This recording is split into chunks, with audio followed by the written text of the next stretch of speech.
বলেছে একজন প্রেমিকা ছিল গো সোনার মদিনায়, একজন ভাবুকা ছিল সোনার মদিনায়।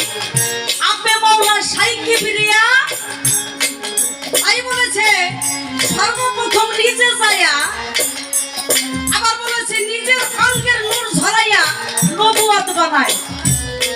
একজন প্রেমিকা ছিল গো সোনার মদিনায়।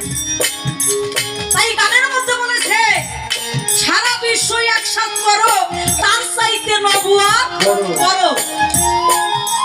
সারা বিশ্ব যদি একসাথ করো এই পৃথিবীটা একসাথ করবে। এই পৃথিবীর চাইতো এইরকম হাজারো পৃথিবী একসাথ করলে তার চাইতো আমার নবুয়ত করো। তাই বলেছে সারা বিশ্ব একসাথ করো তার চাইতে আমার নবুয়ত বড়। এই নবুয়তের আইন ধরিয়া বেলায়ে চালায়। এই নবুয়তের আইন ধরে তাই এই পৃথিবীর বুকে বেলায়ে চলতেছে। বাবা যদি নবীর আইন না ধরতো তাহলে বেলায়ে পৃথিবীর বুকে কোনো অস্তিত্ব থাকতো না। তাই বলেছে আগে আমার নবুয়ত তারপর হইল বেলায়ে।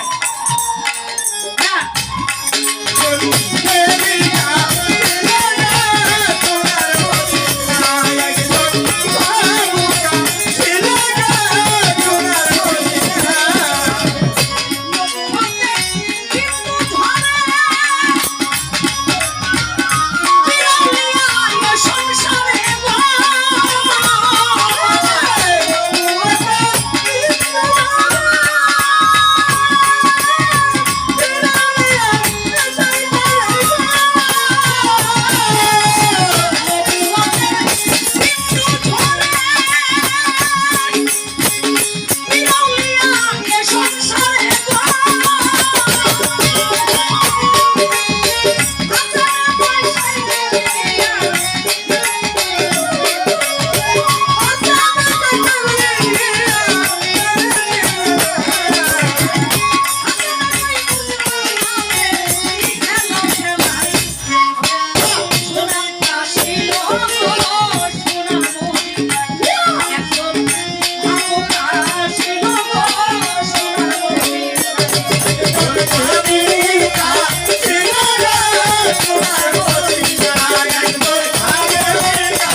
কিন্তু জ্ঞান দেওয়ার জন্য বলছি না, কারণ আমি কিন্তু জ্ঞানী না। এ জায়গায় 2-4 জন মানুষও তো জ্ঞানী আছে। তুমি নিজের বিবেকরে প্রশ্ন করো, কোথায় ছিল আর কোথায় আসছো, গান কোথায় গাইছো, এই গান কোথাকার গান, আর তুমি গাইছো কোথায়? এখন তুমি গান গাওয়া নূরে, আর তুমি গান গাইছো ফার্স্ট, এটা কারণটা কি? তোমার যাক ঠিক করে গাও। আসলে পৃথিবীতে আবার নবী মহর নবুয়ত প্রাপ্ত সিনি ছিল। এই মহর নবুয়তের কথা, এই জায়গা কিছু কথা আছে বাবা। এই নবুয়তটা দেখার জন্য আমার নবী যখন সামনে থেকে এই নবুয়তটা পৃষ্ঠে চলে গেল,